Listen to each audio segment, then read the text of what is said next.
Great.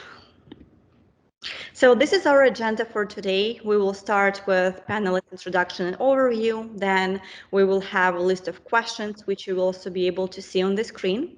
Then we will have a Q&A session, and we will end today's programming at 4 p.m. And I will turn it to our panelists. We have 4 panelists today, and I'll just turn it over to you. Please introduce yourself. You can introduce yourself with your title, where you work, and just your name. Hi, I'm Amanda Gladfelter. I'm a software development team lead at Paycom. Hello, everyone. I am Jaime Stearns. I'm a lead technical program manager for McKesson. I've been there going on 9 years. Hi, everyone. My name is Sofia Pullen. I am a professional software engineer at AT&T. I have been here for 2 years now. Hi, everyone. I'm Teenaz Ralhan. I'm a senior advanced analytics at AT&T. I've been here for 1 year now. Thank you. And let's move to our discussion topic. You already introduced yourself. So yeah, if you want to go ahead and share your education and describe your career path, tell us about your academic history, how you came to choose this career. You might want to mention internships or part-time jobs if you want, transferable skills, networking, campus resources, etc.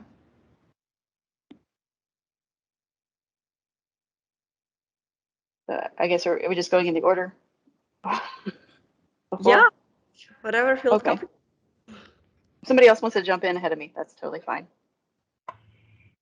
I can start, no problem.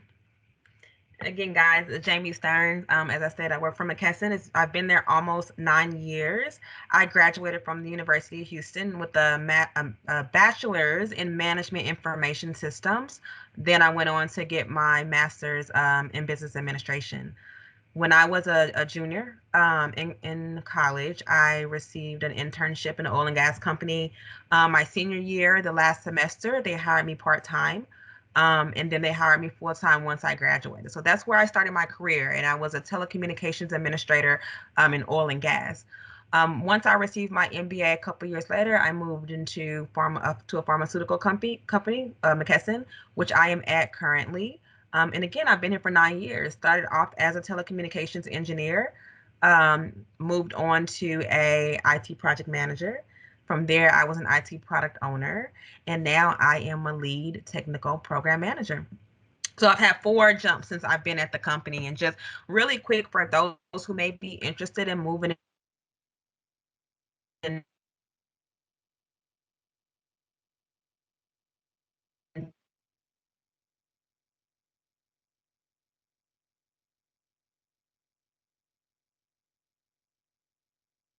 to kind of, I typically have project managers who are under me, and those project managers handle the specific task, and I oversee the high level, the budget, all the escalations, and I interact with the leadership, providing them many updates.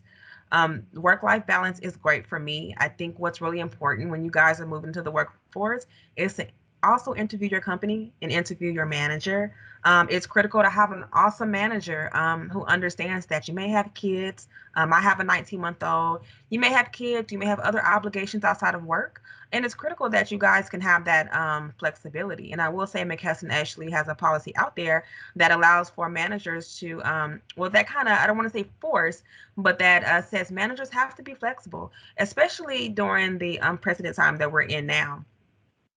I would say some of the biggest challenges I faced is I would always say coming into IT, there were kind of 3 things against me. I was very, very young. I'm African American. I'm a woman. There were not many people like me in the field, to be honest with you. There was maybe one other person when I first started out. And so kind of just working my way through that, making sure I felt secure in my position.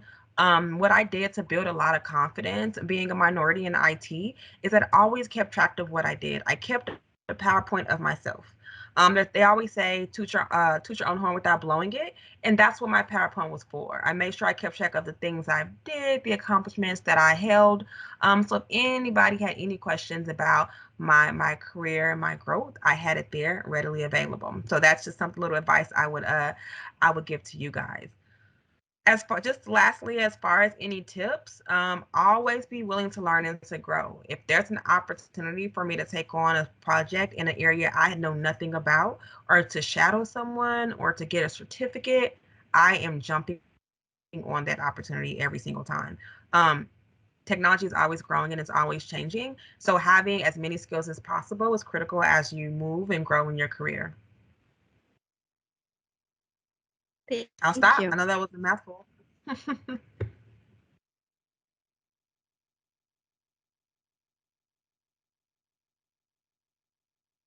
All right, who wants to go next? And you can just pick one question as well.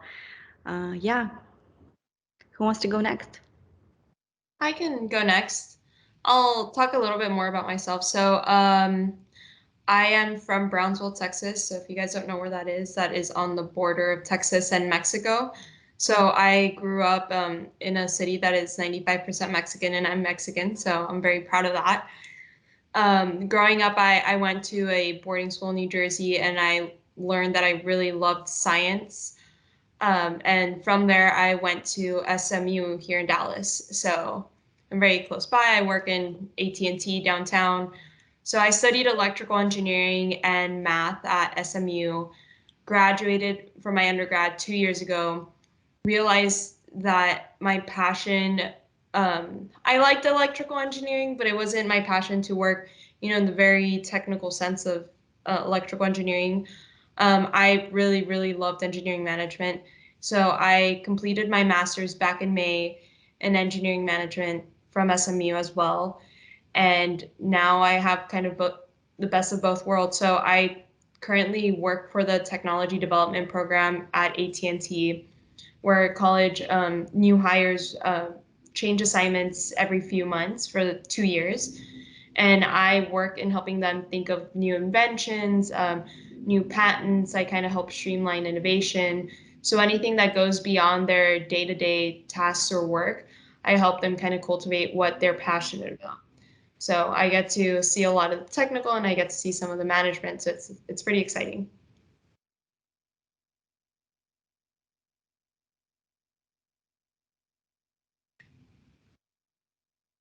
I'm gonna popcorn it to Amanda. Okay, thank you. I'm a software development team lead at Paycom. I've been at Paycom a little over 5 years, but I have experience at several different companies. I actually have my bachelor's degree is in French. I discovered computers later on in college, but my scholarships were running out.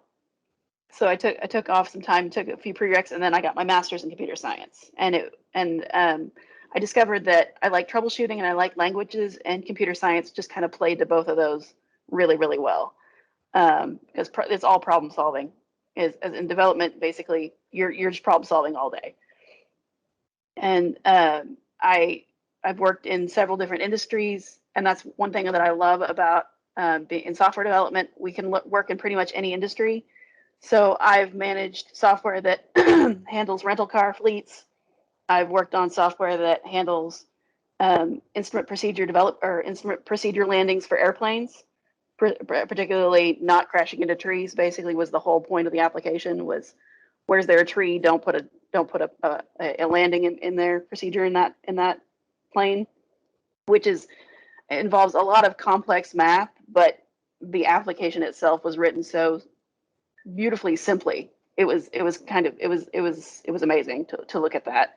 So that's one thing that I've really enjoyed is I've kind of bounced around to different companies and different places, and I worked for the government, and I apply the same skills, but it's a completely different industry, and I think that's just kind of what's amazing about working in technology. And I also I've studied so many different things that I think that plays to that. I bounced around so much that in school, and it's like, well, I can do the exact same thing. I can keep learning and learning different things while still applying all the skills that I've gained.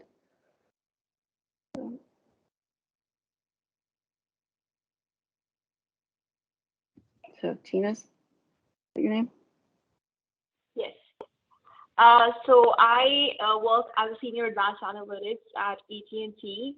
I got my bachelor's in computer science from UTD in the spring of 2018, and my master's in business analytics also from UTD in the spring of 2020. I've been working at AT&T since July of last year. I joined in the technology development program, and I recently moved into my current role.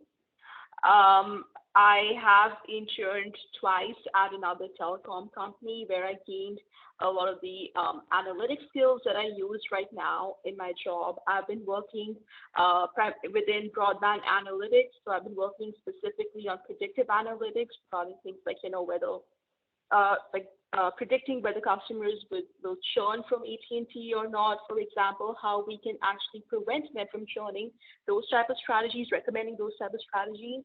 And I mean, and besides that, I've also been working on customer segmentation, most recently as part of my work. I'm going to now pass it back to Sofia.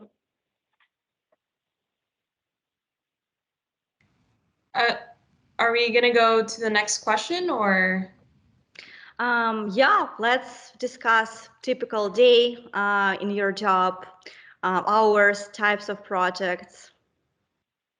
Okay, I could definitely talk about that. So, although I would say that I don't have a typical day. I think that every day that I go into work, something new is happening, which is awesome because it keeps things very exciting. I work 40 hours a day, a week. I work on a lot of different things in the sense of I have many different projects going on. So the best way that I could explain my job, so I'm technically a software engineer, but I'm more on the program management side of things. So I run a program, a smaller foundry within the technology development program, and I oversee a lot of the projects. So there are 37 different teams working on whether it's challenges, hackathons, production ready applications, prototypes, design thinking challenges, etc. So what I do specifically is I kind of connect the dots and I say, okay, I see that these teams could work more efficiently together to create this product, etc. So that's really what I do, but that's why my day-to-day changes so much, just because I'm working on a lot of different little things. And what was the other question? Or just types of projects? Yeah. So types of projects, I've seen projects range from augmented reality applications to HR tools that kind of streamline the interviewing process, or an IoT elephant feeder. So we worked with the Dallas Zoo to create a machine that feeds the elephants, which is pretty cool. So to keep them active and engaged. So those are the few things that I've seen over the past few months. Thank you. Who wants to go next? Jaime, I think you're muted. I was speaking. I can go ahead and talk about one of the large projects programs I'm actually working on. I'm with our Canadian family. They are putting up 3 new distribution centers, and I'm managing the IT infrastructure and software for implementing, for putting into those distribution centers. And so what that means for me is that I have actual IT infrastructure project manager and a software project manager, and I'm overseeing the work that they do with their resources to ensure that we successfully get the systems and the networking and the telephones and the cabling implemented into these distribution centers. Many of you know that McKesson is distributing the vaccine, and so it's been very critical and a big deal for us to get these distribution centers up. So it's been fun, and it's definitely for me also too. Like I said, I like jumping into areas that are new, huge learning curve. Putting in new or dealing with projects in Canada. I'm used to managing projects in the US, so a lot to learn.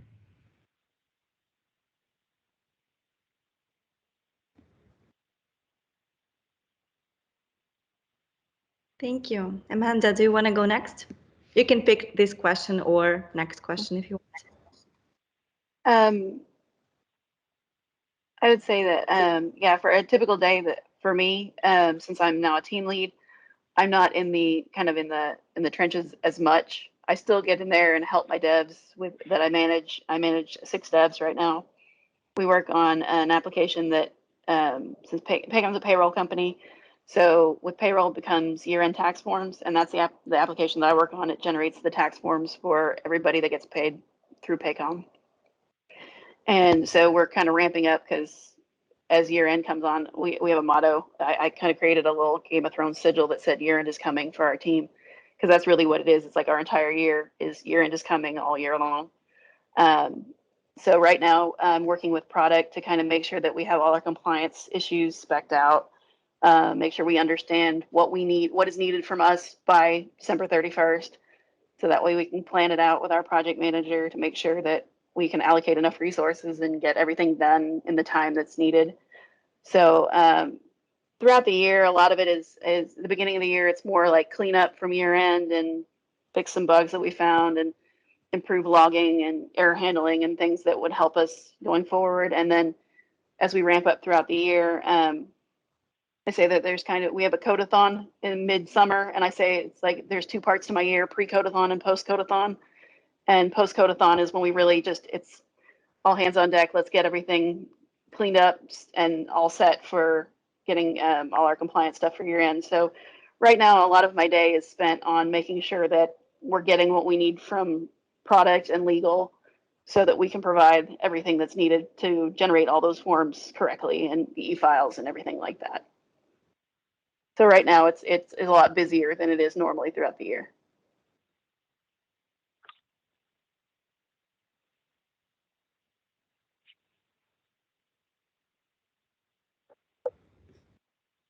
Teenaz, do you want to go next? Sure. So I'll answer question 3. So my typical day is, well, I also work 40 hours a week. I have a lot of working sessions wherein I will work on different like predictive modeling techniques, or I'll work on segmentation depending on the needs of the business. I spend a lot of time working with marketing teams to help them identify strategies from the insights that I generate for them. I work a lot with deployment teams as well for predictive modeling to make sure that the company obviously like gains from the predictive modeling work that my team does.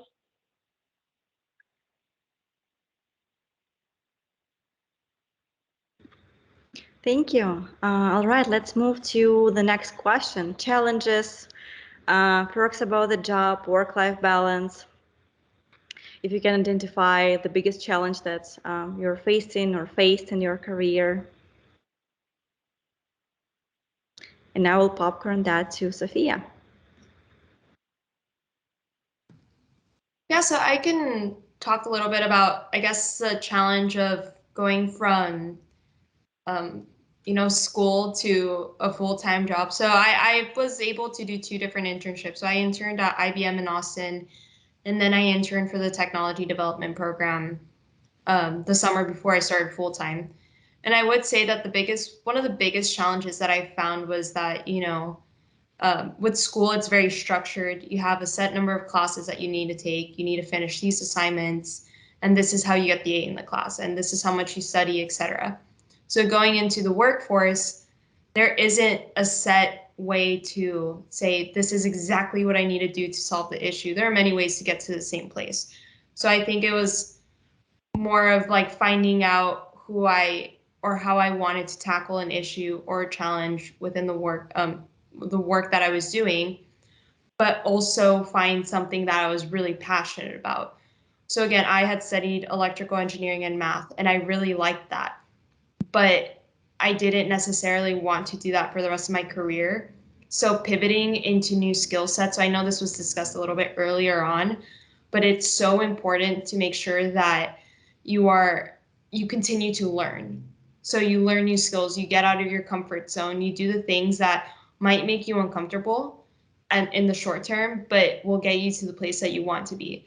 So specifically for me, I really liked math. I didn't like writing, and I did not like presenting in front of people. I had horrible stage fright. So I forced myself within the first year of being at AT&T to speak in front of people all the time. And I hated it, but I kept doing it. And now I can say that I'm more comfortable doing it. I can present on different topics, and I kind of challenge myself to treat it sort of, as a fun game, get out of your comfort zone. So I was able to switch gears and to go from that really technical, coding and doing data analytics to more of a technical business manager, a product owner, scrum master type of position. And I found that getting myself out of that comfort zone really got me to that level. So I'm really happy about it now. But I would say definitely it was a challenge. But I would say don't be scared of the challenges. I think it makes you stronger.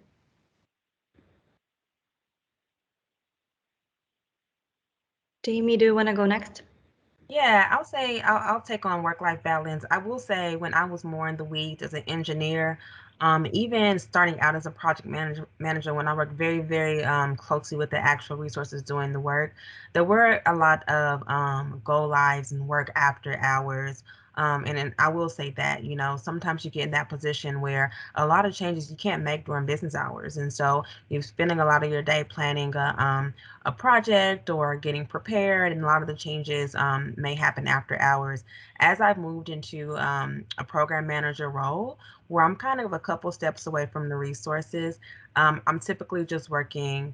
I like just to say the 8 to 5. There is a sense of flexibility, and like I mentioned earlier, at my company, especially when the pandemic hit, it's get your work done. It's not micromanagement here. As long as you get what you need to get done, you're having your meetings and you're joining your meetings, um, they're good. And so again, I did notice a difference in the work-life balance from going from an engineer and then up to a project manager, right, and a program manager.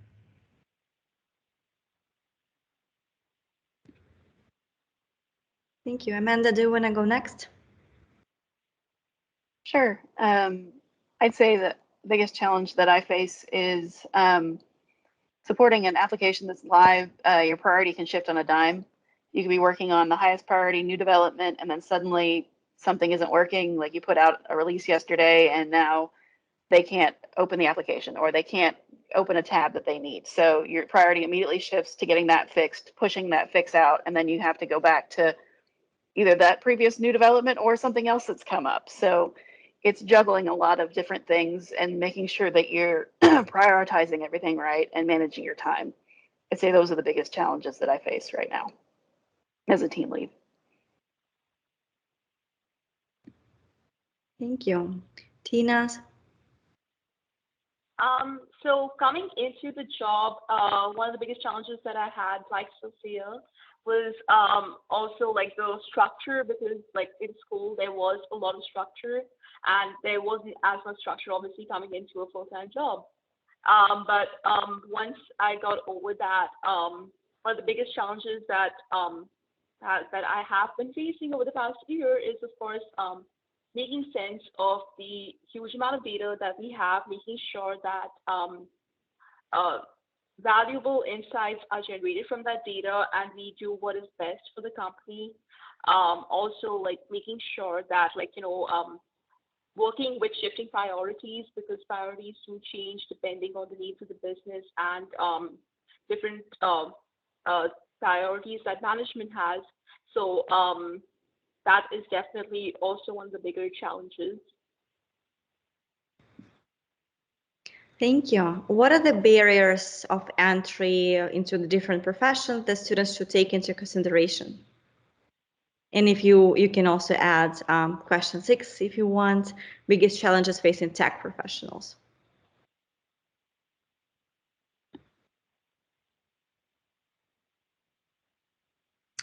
That's a tough one. The barriers of entry into different professions. Honestly, I think it's getting in tech is competitive, regardless. I guess what I would just say here is to do different things to stand out, such as, Get certifications where you can. I see there's a question in the chat from Richa, if I said that correctly, about what should I do if have limited experience. There are courses, free courses. I was actually just looking at free courses for programming. There are free courses in programming. There's different avenues where you can get certifications, all types of certifications in IT, or courses where you can just study. I think the more that you have under your belt, IT is very, very broad.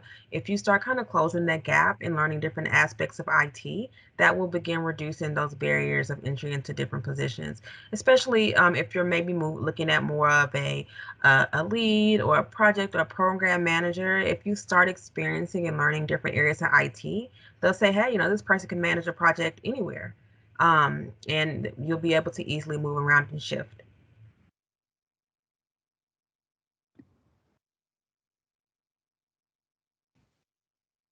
I can speak on just a personal barrier, and I'm not sure if anyone can relate to me, but again, being in I was always in a lab setting with electrical engineering and always doing math. So I felt like at sometimes I didn't entirely feel prepared for interviews, or I didn't, I could speak about something very technically, but I didn't really know how to be my own hype person per se. I didn't know how to speak about myself, how to speak about my worth ethic, how to talk about, I could talk about what I did in a group project, but I didn't know how to say, this is where I can improve and this is what I did really well. So it was a lot of self reflections. So I would say that before interviews or before applying, make a list of things that you feel like you're truly good at, and have examples that can back that up. So if you're a team player, find 3 things that really prove that you're a team player. And that's really what helped me get, the internships, get the new jobs, etc. Because once I kind of figured, it's somewhat of a confidence thing as well, saying, I have all of these years of college of experience, because college is experience too. Let me find a way to speak about myself where I can, feel like I really do deserve that job.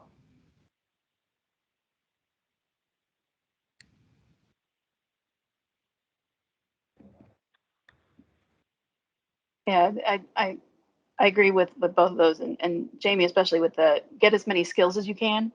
I didn't take advantage of it probably as much as I should have early in my career, and the market is really good right now for technology jobs. But I survived the Great Recession, um, but my career did not survive it for a period of time. I was unemployed for 15 months during 2009 to 2010, and it was really hard. I luckily was living with my parents, so I had a safety net there, but I had limited skills. I hadn't taken advantage of a lot of the extra training that I probably could have, or certifications. So my skills were limited, and I was fighting against a lot of other unemployed people with a lot better skill set for jobs. So I think in retrospect, that or in hindsight, being 2020, I would have definitely agree with Jaime 100% on get as many skills as you can, broaden your skill set, and that makes you valuable to a lot more people and a lot more jobs, and opens up a lot more doors to you, I think. And typically I would say at most companies, so if you are starting out at a company and you're looking to increase your knowledge or obtain additional certifications, a lot of managers have set aside budget for training. So make sure that you're always asking. That's a benefit. Sometimes they may not bring up depending on the type of leadership you have, because it saves them money if you don't take advantage. But I know here in my company, there's set aside money for training for all employees. And also, there may be a learning center or portal or intranet that your company has where you can take advantage of free courses. For example, McKesson has a contract with lynda.com, and we're able to take courses for free. So make sure you're asking the questions. I'm always digging through our company's intranet to find tools that I can use that can help me grow. But so ask those questions and make sure you're looking to see what your company has to offer.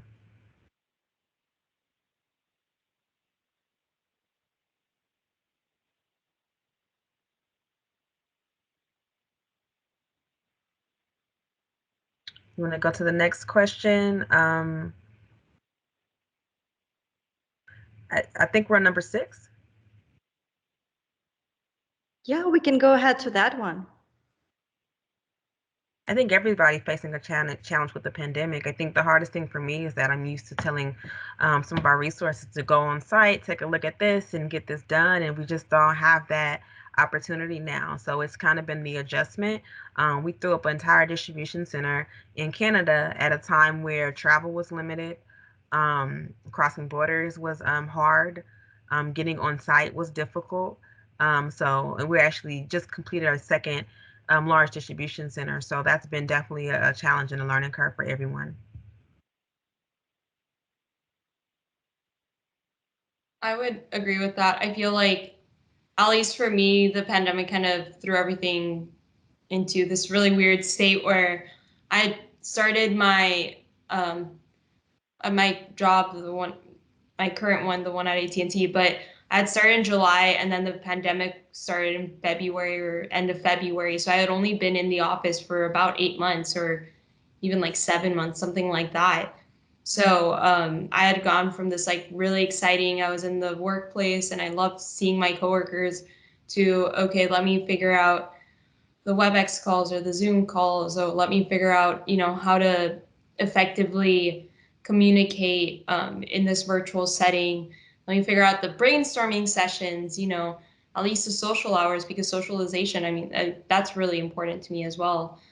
So I think, yes, I think everybody faced that challenge. I mean, especially in being in school too, that was also difficult. But I think it also kind of made us stronger in some ways. I think that now that we know how to communicate in person and via, teleconference, I think that's awesome. And I think that we're going to carry that forever. So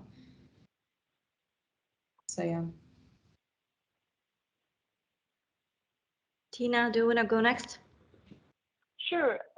So yes, definitely the pandemic is the biggest challenge that is facing tech professionals right now. I started off at my job during the pandemic, so yes, getting used to the fact, like getting used to telecommuting and teleconferencing for work was obviously a slightly steep learning curve, and also like making sure, like to also get to know my colleagues was also definitely a bit of a learning curve. But I think that yes, now we will be carrying some of those skills forward with us. And then besides that, I would say that another challenge, which is kind of ongoing outside of the pandemic, is also making sure to keep skilling up, keep remaining relevant, keep learning, so that you are always up to date with the latest skills that you need for the jobs, that you're even better at your work.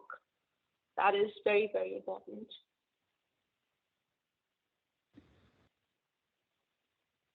Amanda, do you want to go next? I mean, yeah, I think the challenge it's on everybody's mind is the pandemic, and it's kind of highlighted where there's some communication breakdowns with teams too, where it's like it was not quite as obvious in the office, because you were still kind of there, you could overhear things, um, but when you're not overhearing a conversation over the cube wall, it's hard to know when someone's struggling. Like I could always tell when my devs were having trouble with something, because either they'd all be in somebody's cube, or you could just see it. And so now you have to reach out to check on people. And that was just a giant shift in the remembering to check in on people, that you're not always going to hear when something's going wrong, or there's an issue that someone's concerned about. So it kind of emphasized you need to make connections with people, and you have to be intentional about it. All right, and let's move to our last questions. Do you have any general advice for the students? What do you wish you have known as an undergrad or graduate student? Any final tips, tricks, suggestions? I will say network and continue to network in undergrad and grad school. Continue to network when you are into the workforce. It is important and it is critical. networking has allowed me to obtain my internship. It allowed me to advance and grow in the company I'm at today. And also it has brought me a couple mentors that are they help me out so much. And I don't think you guys understand the importance of really good mentorship. There's days where I'm just at a loss of what to do, frustrated. And of course, you can't let that show in front of your customers or certain coworkers, but there's those individuals I can call and they can help me understand a process or what I'm missing or talk things through with me. And they're also those same people that if they're in a room full of leaders, full of the C level, and someone needs something, they'll throw my name out there. So make sure that you continue to network. I wish I would have networked a bit early on in my career. I think it took me a bit of time to start advancing, longer than I expected. But once I started networking and showing who I was and introducing myself to individuals, my career really took off. That's great advice. Do you have any tips how to start networking or how to find mentors and establish that connection? So as far as networking, I would say you guys are doing a great job by being on this call. You have 4 individuals who are in corporate America, and I'm pretty sure they're all on LinkedIn. That's always a start. I always say if you meet somebody even informally, add them on LinkedIn. That way, if you ever have maybe a question or you ever come across a position at a company, you're connected with an individual that can maybe provide you that advice. I will say once you start your job, there's many employee resource groups. I would join them, get involved, volunteer with your company. And one thing that I would always do, if there was a team or a group that I was interested in learning more about, I would schedule a one-on-one with the manager over that group. And it was very informal. I would just say, "Hey, I've heard about your team. I'm just interested to know what you guys do." That's actually how I got my most recent job. Because after I had that, a couple months later, she was like, "I have a job for you," and she pulled me to a new position. But if you do that, people know who you are. You understand different aspects of your company. They know who you are. So if a job comes in mind or somebody else has a job, they'll throw your name out there because they know what you're about. So that's just some advice I would give. Thank you. Those are very great tips. I know it can be overwhelming for students to start networking, but I would also advise to start. Don't be shy. Yeah, don't be shy. It'll all pay off in the long run. Thank you. Who wants to go next?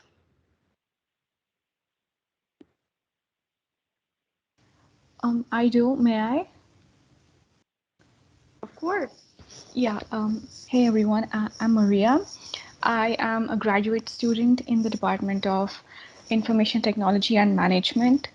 I found that business analytics is a perfect platform for me to get started with my career, but I don't have work experience and I'm currently having a little trouble in grasping subjects. Plus, I want to enhance my resume so that I may stand out, but I don't know how to go about it.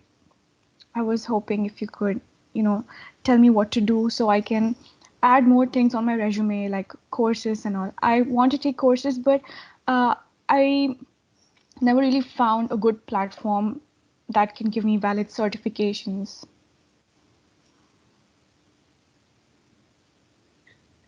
I think you could start at least with me when I hadn't started off, working or with internships. I found research opportunities on campus. So I really enjoyed robotics and I wanted to learn more about it. So I became a TA on campus. So I did the aspect of I'm wiring and I know how to solder, etc. But I'm also teaching people to do that. So that was one thing that I added to my resume that I love talking about during interviews. And then the second thing is that actually ended up being a research opportunity, and I ended up doing a lot of research projects specifically in prosthetics. So, that was robotic prosthetics. So when I was able to use that kind of as a catalyst to get into these different opportunities in corporate America. Um, So I would say start there. I know that there's plenty of opportunities on campus to kind of build those skill sets. And then on the side of certifications, I know that I'm always looking on LinkedIn Learning.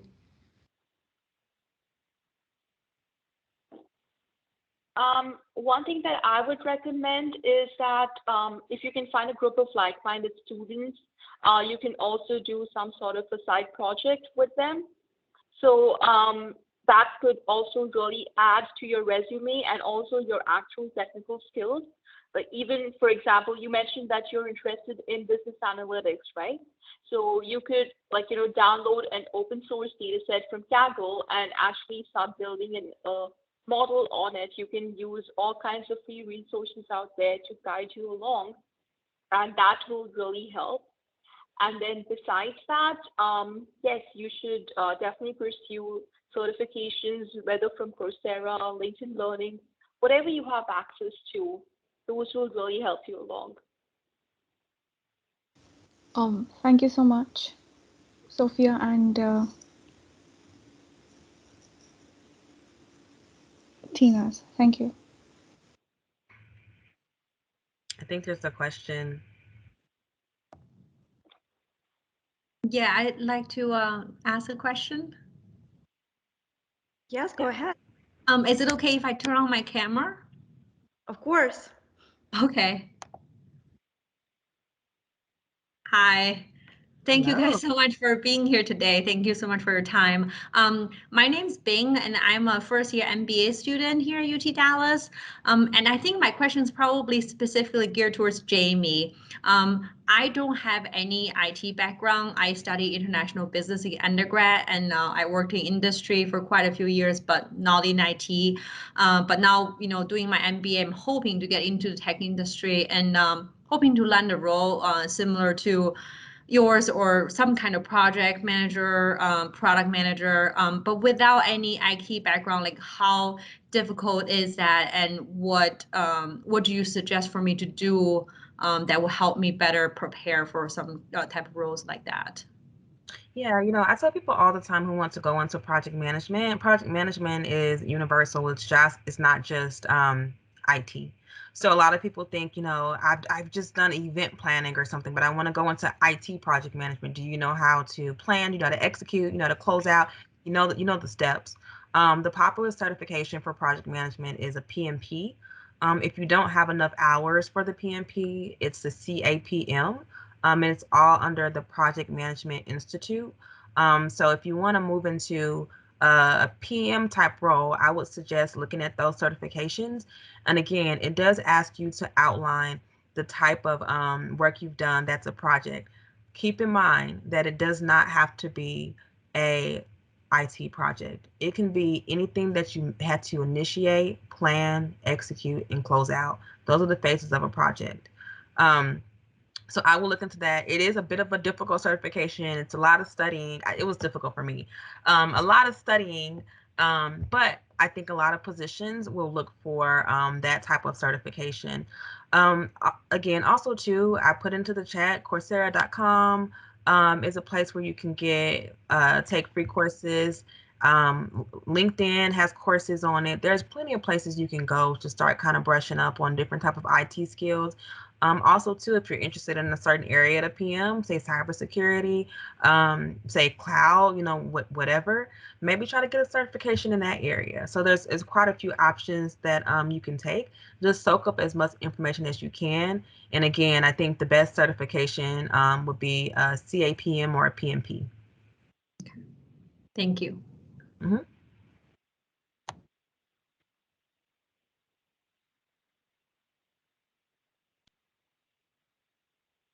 All right, looks like there are no questions right now, but feel free to jump in with your questions. And yeah, let's continue the final questions. Who didn't discuss that yet? Last final tips that you would want to provide.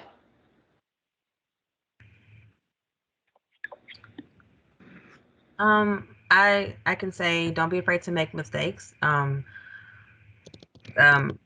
we all make mistakes. There are things that aren't going to go right. So for every issue, there's a resolution. So don't be afraid. Don't be too hard on yourself, especially working in IT.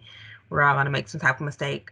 I will also say, especially if you're coming in new to the field, don't let others intimidate you. There's people who may have a lot more knowledge than you. You'll get there. You're on the path that you're on for a reason. And so just keep on going down the path that you're going, and striving to be the best that you can be.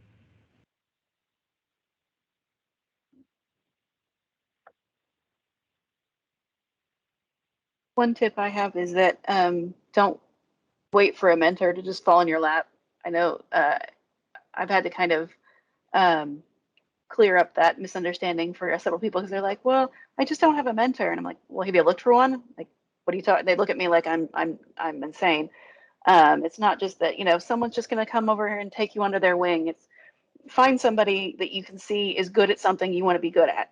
It doesn't have to be your mentor for life. It could be your mentor for one thing. You could have multiple mentors for different things, but just reach out to those people and say, just ask, and you don't have to say, "Hey, will you be my mentor?" as an intro. Just be like, "Hey, I noticed you're really good at this.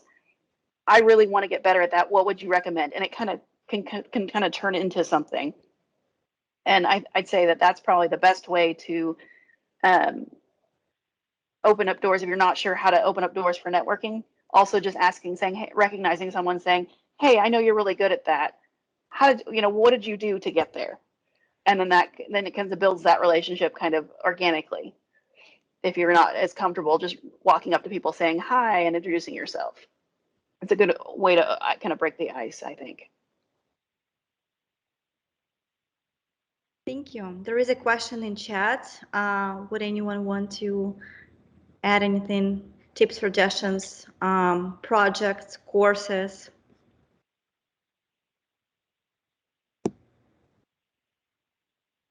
I think for data analytics, I actually did not study data analytics or data science. I did take one course in my engineering management master's. What I ended up doing is I taught myself RStudio.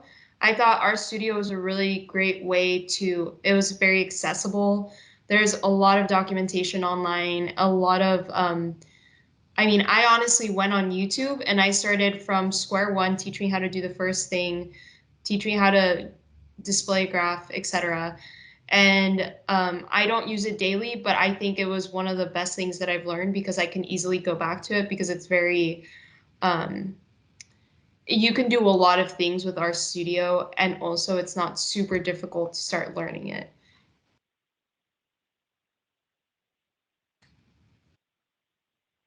I would recommend that, yes, definitely starting off with tools like RStudio and Python would definitely be of a lot of help. Besides that, like regarding courses, I would say that if you're pursuing the master's in business analytics, you should make sure to pursue the course in big data and machine learning because that will definitely give you an edge over a lot of other people as well when it comes to internships and full-time positions. As far as projects are concerned, yes, you should definitely you should work on as many side projects as you can, depending on your schedule. So download these open source data sets and start working on them. Start getting some experience with data cleaning, data preparation, and of course the machine learning part, because that is what will really help you overall. Teenaz, would you recommend any the platforms that are your favorite for side projects? For like I said, Kaggle is a major favorite with I think everybody who is in data science. So that's a really important tool, and I will link it in the chat over here. And then besides that, if you're looking to learn, then I know that a lot of courses in the business analytics program also have some sort of like license with DataCamp. So that really does help students to gain that experience through quizzes and short exercises. But specifically with things like data cleaning and data preparation and exploratory data analysis, because those are key components in any work related to data science. Thank you. Any final tips, suggestions, advice? All right, that was a long pause. If there are no questions and no final tips and thoughts, we can end this meeting for today, but feel free to attend other workshops and other events from the University Career Center. I will also put our link in chat, so you can come back to that. And the University Career Center is here for you, not only for events and workshops, but also we do appointments. We can review your resume, we can guide you through cover letters, application process, job search, internship search. We do mock interviews, which is my favorite tool. I believe interview is a muscle, so we kind of help you feel more confident and more prepared. So utilize us as your resource for sure. Thank you so much for being here today. Thank you so much to all panelists. You provided such a great advice and insight to the field. Thank you so much for being here.